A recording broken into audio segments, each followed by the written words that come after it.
Actu transfert. Ouais bah ouais, parfois faut pas blablater pendant 15 ans les mecs. Actu transfert tout simplement. Si j'ai qu'un truc à dire comme toujours forcément. Lâche ton petit pouce bleu, 6000 likes mon pote. Do it like this.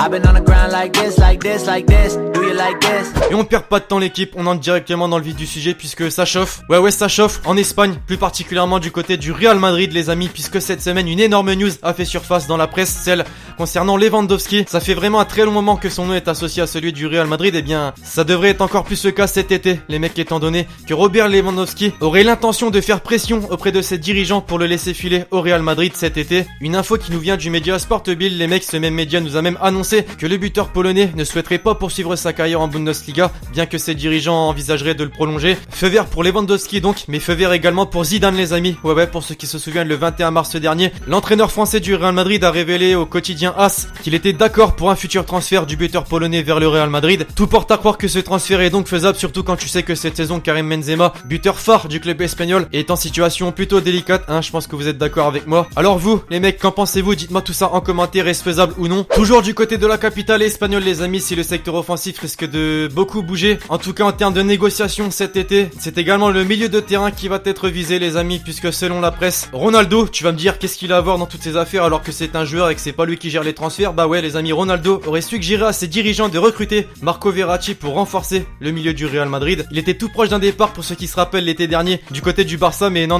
Nasser a vite refermé la porte et il a dû s'excuser, il a même prolongé jusqu'en 2021. Bah cette histoire a de fortes chances de se reproduire cet été les amis, cette fois-ci avec le Real Madrid. Donc maintenant moi, pour vous donner mon propre avis, je pense pas que ce transfert puisse se faire étant donné que Marco Verratti, bah voilà, contrat jusqu'en 2021, ça m'étonnerait fortement que Nasser le laisse filer de nouveau, bien évidemment, mais surtout qu'au Real Madrid en termes de milieu de terrain, bah c'est pas ce qui manque, hein. Casemiro, Modric, ça fait déjà très bien l'affaire. Bref, une affaire bien évidemment à suivre, vous me direz ce que vous en pensez en commentaire bien évidemment. Bien sûr, toutes ces rumeurs d'arrivée du côté du Real Madrid débloquent d'autres rumeurs de départ. Elles concernent tout d'abord Dani Ceballos. En manque de temps de jeu au sein de l'effectif de Zidane depuis le début de la saison, il ne devrait pas faire long feu, hein, finalement du côté du Real Madrid, à l'âge de seulement 22 ans, et pourtant son contrat c'est vrai jusqu'en 2023. Il serait mieux pour lui d'avoir du temps de jeu et c'est ce qu'il souhaite, hein, on l'a compris. Il souhaite retrouver du temps de jeu et ça tombe bien les amis, puisque cette semaine on annonce que Liverpool l'aurait apparemment dans son viseur et envisagerait même d'aligner une offre avoisinant les 20 millions d'euros pour cet été. Pour rappel les mecs, le Real l'avait recruté contre une somme de 18 millions d'euros au Betis Séville l'été dernier, donc une somme qui semble donc être plutôt cohérente. Maintenant reste à savoir ce qu'en pensent les dirigeants madrilènes, est-ce qu'ils vont le laisser partir ou lui fermer la porte comme a pu le faire Nasser avec Verratti l'année dernière? Affaire à suivre. En France désormais, s'il y a bien un club dans lequel ça va beaucoup bouger cet été, c'est bien celui de l'Olympique Lyonnais. Déjà en termes d'entraîneur, puisque Bruno Genesio ne devrait pas continuer l'aventure avec le club olympien, c'est d'ailleurs pour ça que la semaine dernière je vous ai parlé de la rumeur Laurent Blanc, étant donné qu'elle fait encore surface d'ailleurs cette semaine. Mais une autre à côté du poste d'entraîneur et plutôt en termes de joueur offensif concerne Anthony Martial les amis. En effet, le club dans lequel il a été formé il y a de ça quelques années souhaiterait le faire revenir, c'est en tout cas ce qu'annonce le Sun. L'attaquant français qui était plutôt en réussite en début de saison n'a pas toujours gagné sa place de titulaire aux commandes de José Mourinho malheureusement, et donc à l'image de Ceballos en manque de temps de jeu, c'est donc pour ça que Jean-Michel Aulas pense à cette option, pas n'importe laquelle, puisqu'il souhaite le faire venir sous la forme d'un prêt avec option d'achat. J'ai envie de vous dire pourquoi pas, et Lyonnais vous me direz ce que vous en pensez en commentaire d'ailleurs. Mais comme toujours, ce qui risque de changer la donne c'est forcément le côté budget et le côté monnaie bien évidemment, puisque son salaire à Manchester United est plutôt assez conséquent, 3,7 millions d'euros à l'année. Ouais, un salaire qui ne risque pas d'être le même du côté de l'Olympique Lyonnais, en tout cas j'imagine, surtout si c'est un prêt avec option d'achat. Enfin voilà, vous me direz ce que vous en pensez en commentaire, faisable ou non. Et enfin, pour terminer, toujours en France, le Paris Saint-Germain risque encore une fois de faire beaucoup parler de lui cet été. Ça commence déjà avec les nombreuses rumeurs, mais il y en a bien une qui pourrait bel et bien se concrétiser les amis, c'est bien celle envoyant Kurzawa du côté de la première ligue. On le sait tous, hein, désormais c'est plus une surprise, le latéral gauche français n'a plus sa place titulaire du côté du Paris Saint-Germain, doublé par Berchiche depuis un certain temps, et c'est donc pour ça en fait qu'il envisagerait de voir ailleurs, et c'est la première ligue qui l'intéresserait cette semaine. La presse anglaise a déjà dévoilé certains clubs qui seraient énormément intéressés par ce joueur, et parmi eux on y retrouve Tottenham et Chelsea. Chelsea d'abord puisqu'ils avaient échoué dans le dossier Alex Sandro et voudraient se rattraper avec Kurzawa, et les Spurs d'un autre côté qui voudraient vendre l'international anglais Danny Rose cet été. Ça va donc négocier très fortement cet été, et il faudra également se méfier de Manchester United qui serait également un des clubs intéressés par le profil de Kurzawa. Enfin bref, voilà l'équipe, cette petite vidéo actu transfert est désormais terminée. J'espère vraiment que vous l'aurez kiffé, je compte sur vous comme toujours bien évidemment pour lâcher un maximum de pouces bleus. Vous me balancerez en commentaire vos avis sur les différents transferts, rumeurs que je vais citer dans cette vidéo, et donc d'ici là je vous dis à la prochaine pour une nouvelle vidéo. C'était Lexti, ciao ciao.